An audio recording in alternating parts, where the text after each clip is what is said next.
YSR Congress party కార్యాలయంలో సమావేశమైనటువంటి YSR Congress party కార్యకర్తలు, నాయకులు, సర్పంచులు, ఎంపీటీసీలు, జెడ్పీటీసీలు, మిగతా నాయకులందరికీ కూడా, మీడియా వాళ్ళకందరూ కూడా నమస్కారం. ఈరోజు ఈ సమావేశం ఏర్పాటు చేయడం వెనుక ఉన్నటువంటి కారణం ఏమంటే, మనం జరిగినటువంటి ఎలక్షన్లో ప్రజలు మనల్ని తిరస్కరించారు. మనం దాన్ని స్వాగతిస్తూ ఉంటాం. ఎందుకంటే ప్రజల యొక్క మనోభావాలని మనం ఆస్వాదించాలి.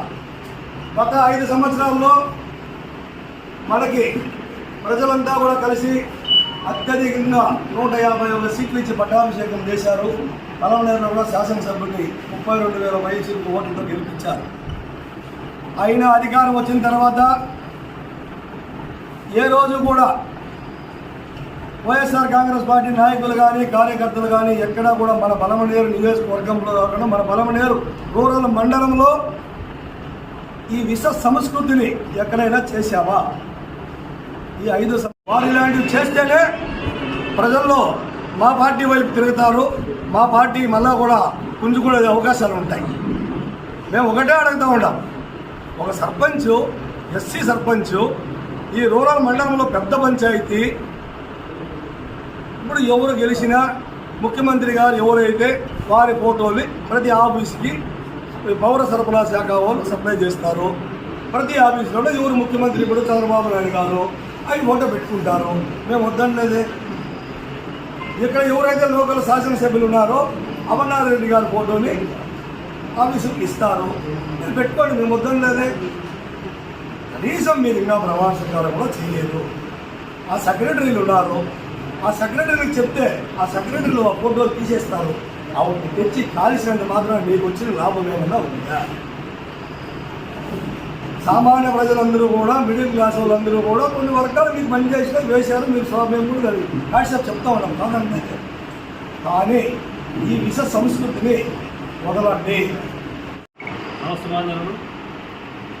మిత్రుడు చెప్పినట్టు నిన్న వనవాసనపల్లి జరిగిన దాడి, అందున ఒక ఎస్సీ సర్పంచ్గా ఉన్న చోట ఆయనేమి ఎదిరించే శక్తి లేనివాడు, మీకు ఏదైనా జవాబుదారీతనంగా కూడా మాట్లాడే శక్తి కూడా శక్తిహీనుడు.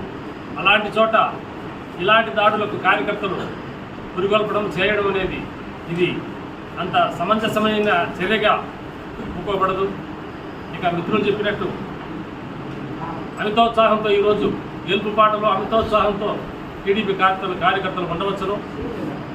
మేము కూడా ఈ సంవత్సరాలప్పుడు అదేవిధంగా అమిత ఉత్సాహాన్ని ప్రదర్శించిన వాళ్ళే. ఎక్కడా కూడా మేమైతే ఎవరిపైనా కూడా దాడులకైతే తిరిగొల్పి, ఎక్కడా కూడా దాడులకైతే మేమైతే ఎక్కడా ప్రోత్సహించిన దాఖలాలు అయితే లేవు. అలాంటి చర్యలు అయితే మా దగ్గర అస్సలు ఉండవు. ఇలాంటి చర్యలు ఇంకొక మారు జరగకూడదని ఖండిస్తూ వినిపిస్తున్నాం.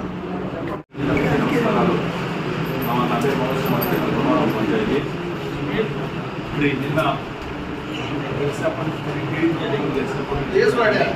మా పంచాయతీలో టీడీపీ కార్యకర్తలు ఎక్కడ చూసినా దాడులు చేస్తున్నారు. ఇది మంచి వాతావరణం కాదు, మంచి కార్యక్రమం కాదు. ఎందుకంటే మీరు గెలిచారు, ప్రజలకు సేవ చేయడానికి మీరు గెలిచినారు. ప్రజల మీదకి దాడులు చేయడానికి కారణం తెలియజేస్తున్నాము. అధికారం అనేది శాశ్వతం కాదు.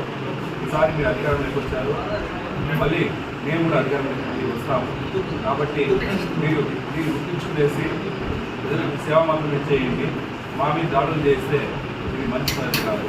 కాబట్టి మీకు అందరూ కూడా కానీ ఇది మంచి పద్ధతి కాదనేసి ఖండిస్తున్నాను విషయాన్ని.